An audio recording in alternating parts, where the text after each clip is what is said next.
This conversation is all about improving navigation and response with real-time tools for emergency crews.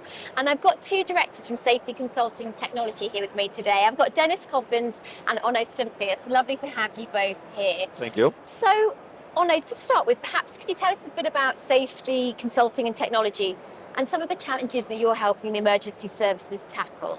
Yes, to keep it short, we for over 25 years now, we specialize in helping the emergency services with technology to be able to be even more effective and efficient than they already are. And we do that by combining three areas of expertise.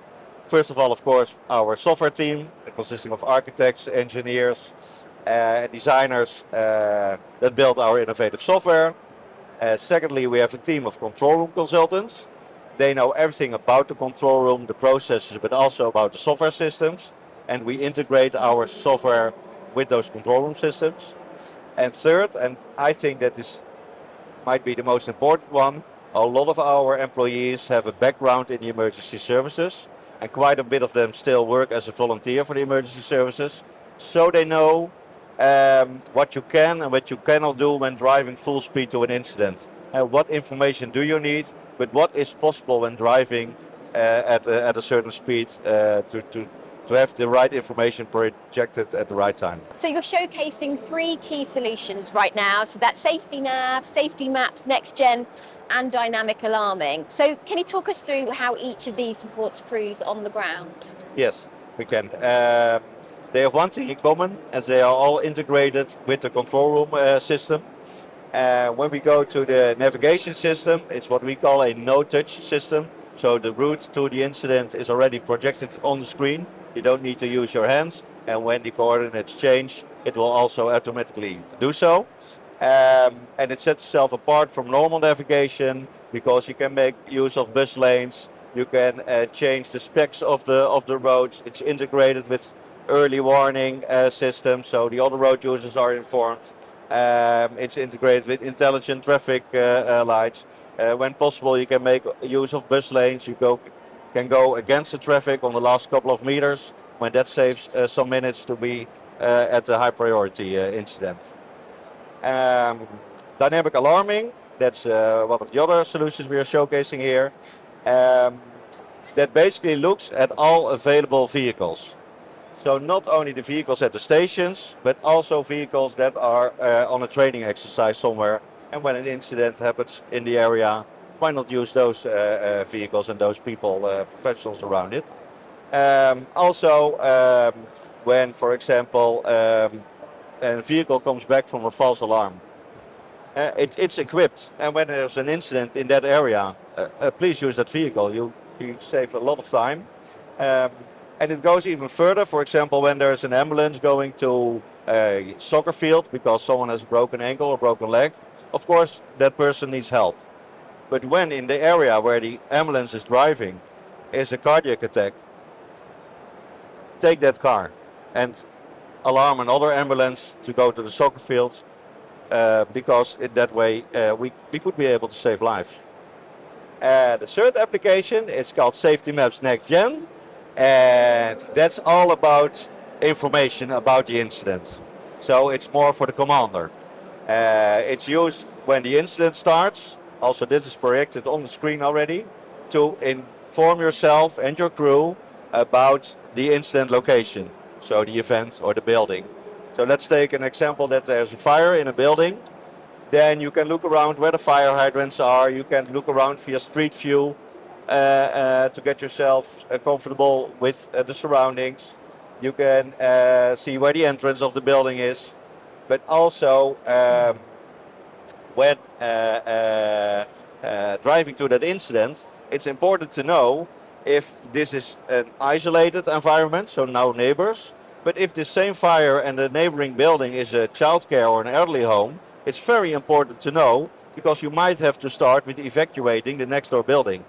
So it's all about preparing in those first few minutes to the incident. And when you're at the incident, then it gets more a net-centric application. So when more vehicles need to assist, you can see the ATA of the upcoming vehicles. You can share pictures, live video streams of cameras on persons, on drones, on fire trucks. Um, you can plot a position on the map where the next vehicle should position, and the vehicle that's approaching can see that. It's also again connected with the navigation, so they push on it and will be automatically navigated to the location where the commander of the first vehicle wants you to position. So quite a long story, but that's what we are showcasing here. Wow. And Dennis, so navigation and vehicle deployment, they can make such a difference to response times. How do your tools help crews get to incidents faster, safer, and better informed? Yeah, so as Onno already said, it's faster because the incident we are trying to get the correct ambulance or the correct fire truck directly from our dynamic alarming system. And within the same system we are using the navigation and we are using the same map material. And as Onno already explained, we can use almost every road that is possible to drive with your emergency vehicle. Normal navigation and public navigation tries to ignore them, and we can use them. That's why it's faster. The second one is why it's what did you say? Safer. Safer. Safer. It's no touch. Like the navigation is no touch, so you don't need to put in your address, and you can also stay focused on the road and on the navigation.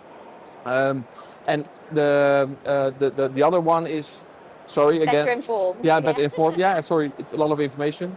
Is that it's constantly is updating the information in the safety maps, so you get a reliable picture of where you are going to and what the picture is at the site. So you're better informed with our applications.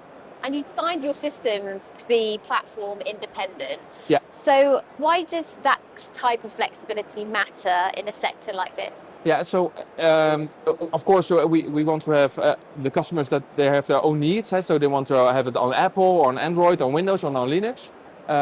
And so we can add our software on their current installed devices. That's one of the parts that we're focusing on. But they can also change during our. They have the same navigation, but they can change from Android to Apple or to Windows without paying or finding a new navigation solution. So they can switch hardware without any problems. The third point is we got a little bit. The politics in the world is a little bit changing. So sometimes the emergency service don't want to use anything from China or even now from the USA. So they can use European built or UK built hardware and install our navigation on it. And we even have customers that do bring your own device. So sometimes somebody has an Android telephone or an Apple telephone, and our navigation or our safety maps is working on all the 3 platforms or all the 4 platforms that we have. So. And Onno, with cities getting harder to navigate, how are you seeing the need for specialist navigation tools changing?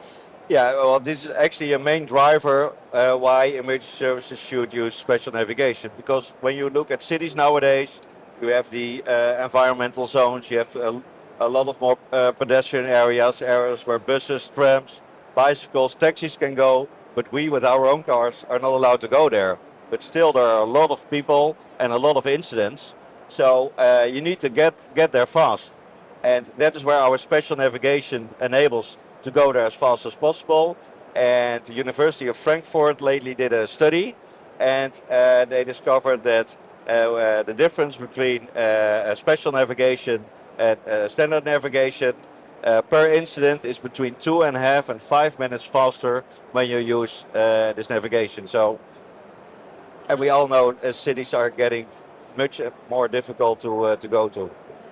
And Dennis, you're looking at making better use of vehicle screens instead of tablets. What sort of difference does that make for crews that are on the move? Yeah, and so currently most of our customers are working with a tablet mounted on the dashboard, and they are asking all to get it inside the screen of the new vehicles.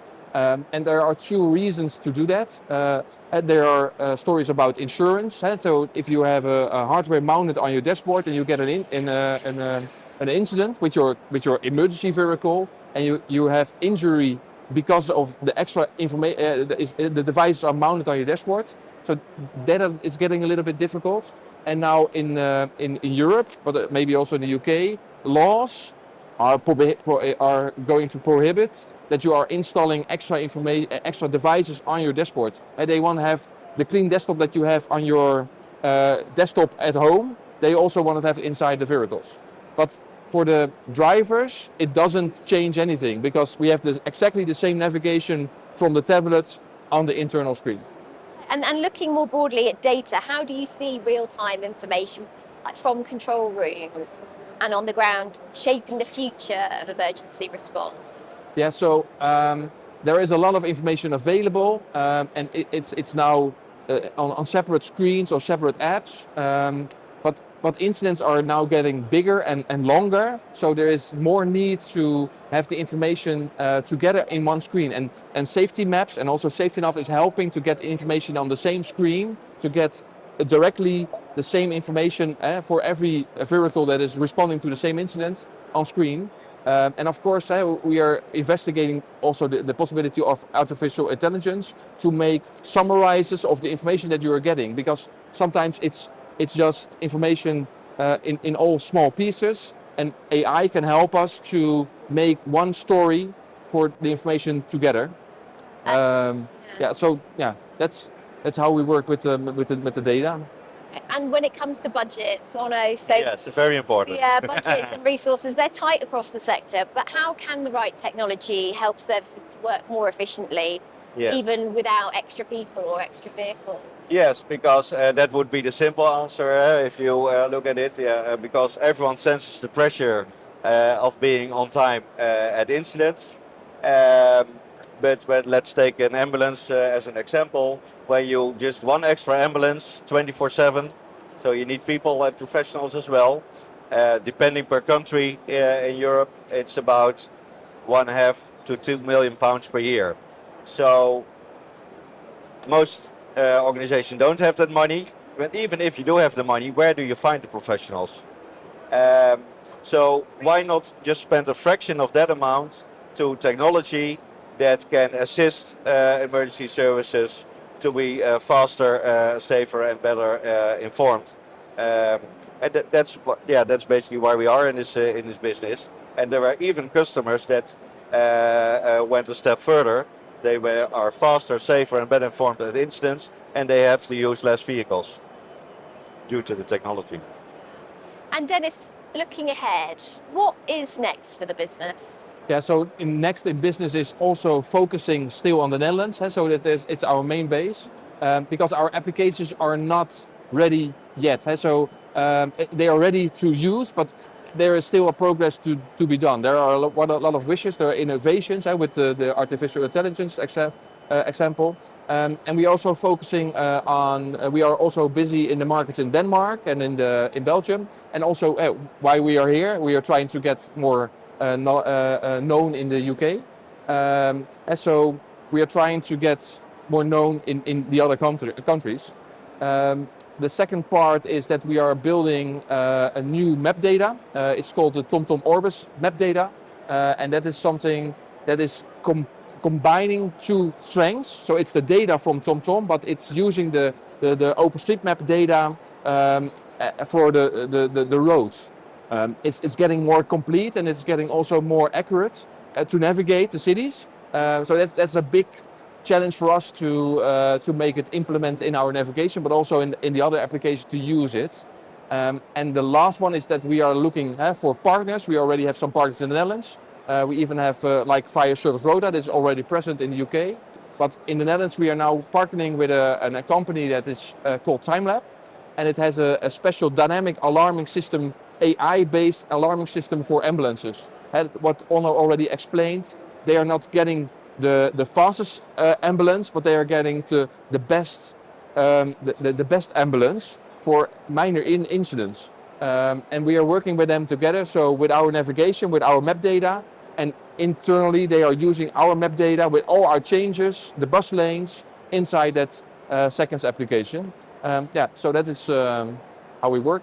And Onno, I guess finally, what message would you like to leave emergency service leaders with from this conversation? Yes. Well, I do not think that there are emergency service leaders that are not interested in saving a lot of time being fast with incidents. When you only discussed the navigation can save up to 2.5 or 5 minutes. With dynamic alarming and better informed, you can make an enormous impact. I cannot imagine that they are not interested in that. And even when it's a proven solution that has proved itself in quite a number of European countries.